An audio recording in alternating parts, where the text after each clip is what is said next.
You were so fat. I'm worried about the baby. Kathy, I didn't gain that much weight.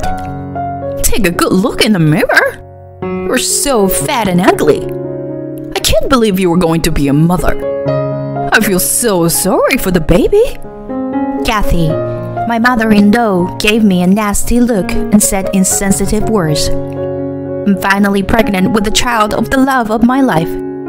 I had finally gotten through a difficult pregnancy. Kathy's insensitive words were exhausting me both physically and mentally. I want to think about my child first, but I can't afford to do so. I can't take this kind of life anymore. Do I have to endure my mother-in-law's words for the rest of my life? Just when I was about to give up, a single phone call would change my destiny. My name is Allison. I am 32 years old. It is no exaggeration to say that I am at the peak of my happiness. So much so that I was surrounded by happiness. The reason being the new life I was carrying in my belly. I was expecting a baby with the love of my life, my husband Oliver. Oliver and I had been married for almost 5 years. We both loved kids, so after we got married, we just went with the flow and kept trying to conceive a baby. But after a year or two, there was no sign of pregnancy. I thought it was strange, so we had a medical checkup as a couple. I found out that I had a constitution that made it difficult for me to conceive. At the time, I was so shocked that all I could do was cry. I immediately started fertility treatment, but even after a year, there were no results. In addition, regular phone calls from Kathy kept coming. Allison, are you pregnant yet? I'm sorry, but I was wondering if we could spend a little more time together as a couple. Is that your excuse? You're not infertile, are you? Well, that's... Don't tell me you are. All my friends have grandchildren. We have to have ours soon too. Otherwise, I feel like an idiot for allowing my son to marry a normal girl like you. Sorry, I'll do my best. Don't make me say it every time. What a foolish wife you are. Kathy's words pricked at my chest and steadily drained the life out of me. My body was getting thinner and thinner, and I couldn't even eat. I didn't want to worry Oliver unnecessarily, so I can't even talk to him about Kathy. I couldn't really relax even when I spent time with him. I took it out on him even though it wasn't anyone's fault. I hated myself every day, but Oliver never once blamed me. He always gently took my hand and said in a soft voice, Allison, it's gonna be okay. Don't be so hard on yourself. What's okay? People ask me all the time if we're having a baby soon. There's no way you can understand how I feel. I'm sorry, I don't. But I do want to have kids too. We can't do that. That's why we're doing this. If this is how it's gonna be, we should just get a divorce. When I was about to say that, Oliver shouted no. He hugged me tightly and continued slowly in a voice that sounded like he was about to cry. It's true that I want to have children, but I married you because I love you, not because I want kids. Don't forget that. What's the point of you being with me if we can't have kids? It doesn't matter. Even if I knew from the beginning that we couldn't have kids, I would have still chosen you. I can say that with all my heart. So don't blame yourself about it anymore. Oliver. Looking back, I don't think I've cried so much since I was a kid. I was screaming and crying like a baby. Oliver gently wrapped me in his arms. That's when I decided to stop fertility treatment. And to my surprise, a few months later, I found out I was pregnant. The pregnancy was discovered by a test while Oliver was on a business trip. I was so happy, but I couldn't tell him right away. What if the baby wouldn't grow up healthy? At least I would tell Oliver when I got the baby's heartbeat. A few weeks later, they checked the baby's heartbeat at the hospital. I heard it pulsing much faster than an adult's. And even though I was in the middle of a medical examination, I burst into tears. A few weeks later, they will check the baby's heartbeat in the hospital. When I told Oliver that night that I was pregnant, he froze like a stone. What did you just say?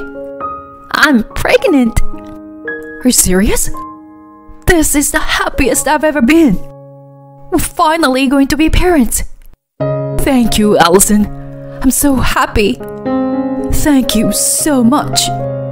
Oliver hugged me tightly and tenderly. We hadn't laughed and cried together since the day Oliver proposed to me. It's been about 6 months since then, and my belly has grown a lot. Then one day, Oliver came home from work and murmured a quieter voice than usual. I'm home. I asked him what was wrong. He held his head in his hands and slowly opened his mouth. I was suddenly asked to go on a business trip next week. A business trip? Then it's nothing out of the ordinary. I'll be fine. It's a month. A month? Actually, another employee was supposed to go, but he's in the hospital. He and I are the only ones who know about the client. I see. So there's no one to replace you. My husband nodded his head in response to my question. My due date is the month after next. That's probably why he's anxious about the month-long business trip. My husband is usually a little overprotective. He must feel uncomfortable leaving me home alone during the last month of pregnancy. To be honest, I'm not entirely free from anxiety myself. But all I can do now is give him a good send-off. With a pat on the back, I cheerfully said, Oliver, you're pathetic. I'll be fine. Go on a business trip for the sake of the company. Well, what if anything happened to you while I'm gone? I'll be fine. I'm going to my parents' house for a home birth in the middle of next month anyway.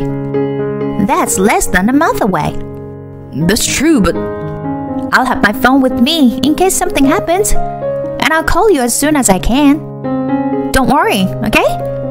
I try my best to convince him, but his expression doesn't clear. I could feel how worried he was about me. I can't keep relying on him. For the sake of our unborn child, now is the time for both of us to hang in there. It's okay, Oliver. And if things get really bad, I'll call an ambulance. But we'll hang in there together, okay? We're about to meet our baby. Don't dwell on it so much. Yeah, alright.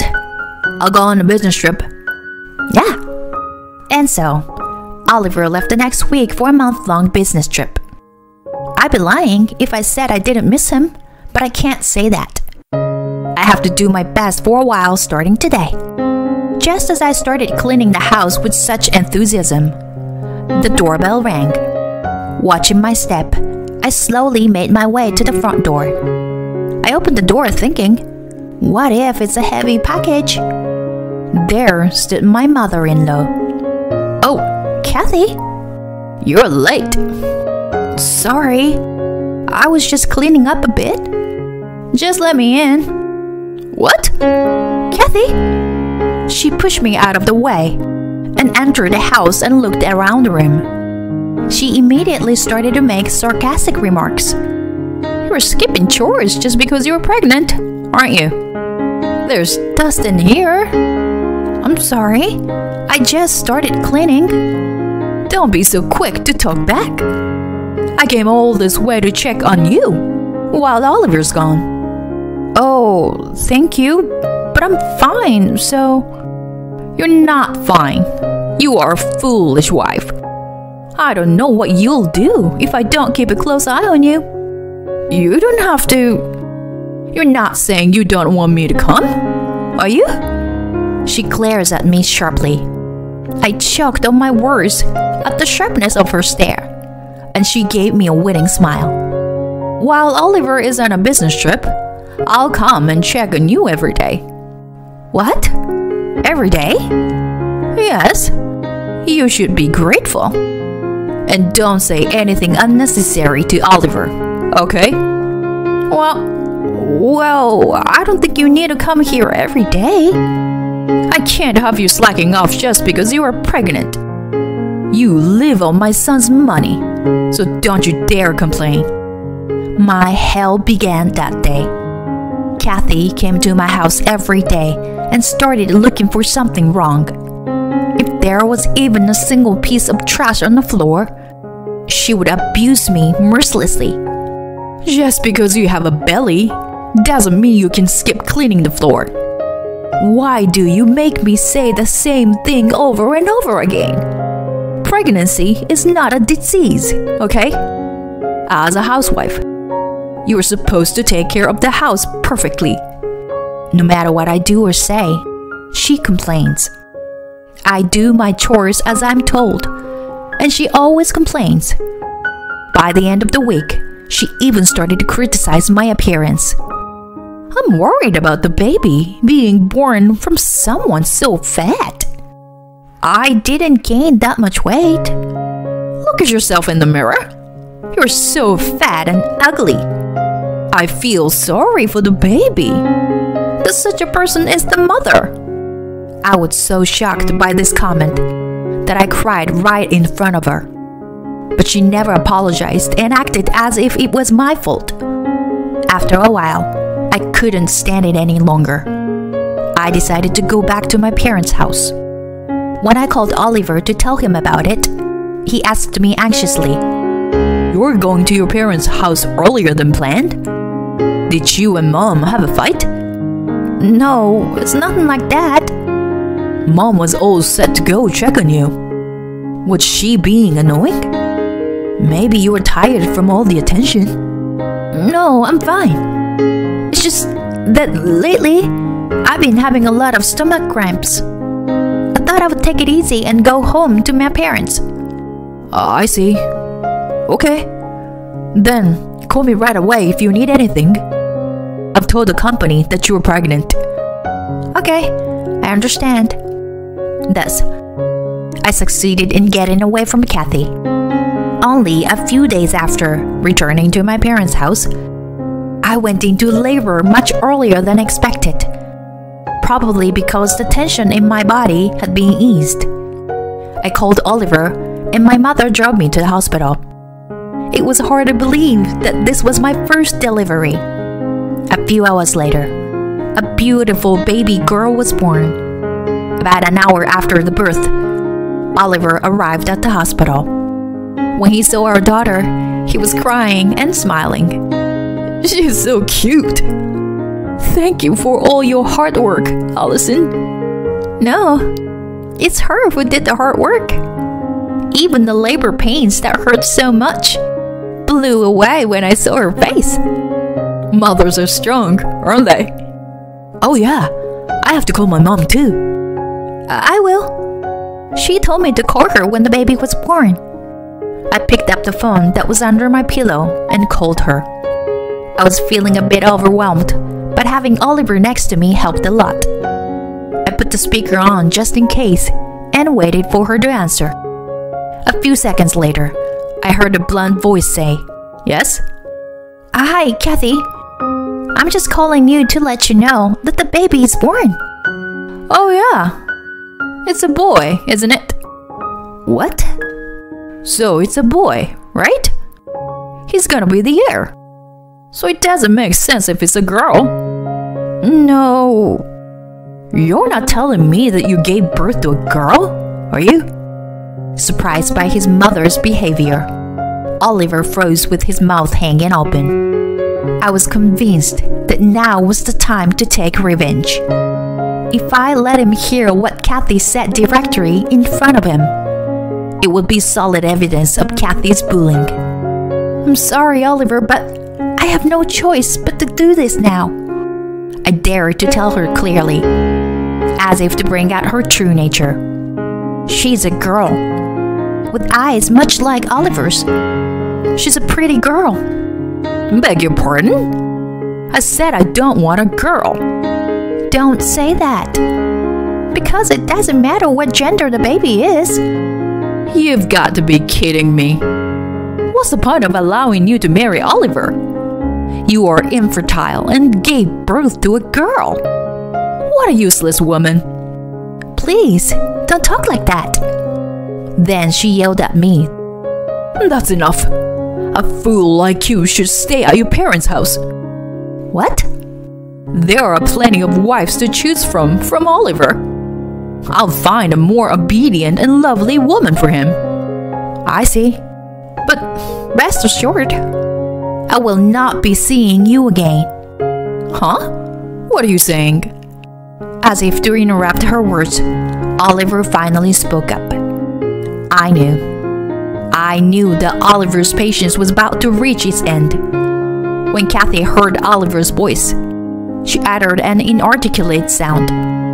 I could sense that she was clearly upset. Oliver? Aren't you on a business trip? It's only natural that I would come to the hospital to see my baby, right? But more importantly, what was that? Well, you told me you were worried about Allison. And yet, here you are. You've been bullying Allison. No, Oliver. It's a misunderstanding. A misunderstanding? You've got to be kidding me. What you've been doing is bullying. I've never seen him so angry. And even I'm terrified of him. Kathy started pleading with him to somehow get him to forgive her. Oliver, please, will you listen to me? I was really worried about Allison and... That's enough. I didn't think you were such a horrible person. No, I'm not. I visited Allison every day to check on her. I know you were just trying to bully her. I was a fool to believe you. I despise you with all my heart. I doubt we'll ever see each other again. But I wish you the best of luck. Wait, Oliver, please. Her voice trailed off as she continued to call his name. Hanging up unilaterally, Oliver sighed loudly and bowed his head to me. Allison, I'm so sorry. I didn't know this was happening. It's Mom's fault that you had to go to your parents' house earlier than planned. I'm sorry I didn't tell you the truth. I didn't want to worry you and wasn't sure if you would believe me. What are you talking about? Of course I would believe you. Oliver, the tears I had been trying to hold back began to well up. I couldn't hold back my tears, and Oliver gently stroked my head. After I was discharged from the hospital, we decided to move.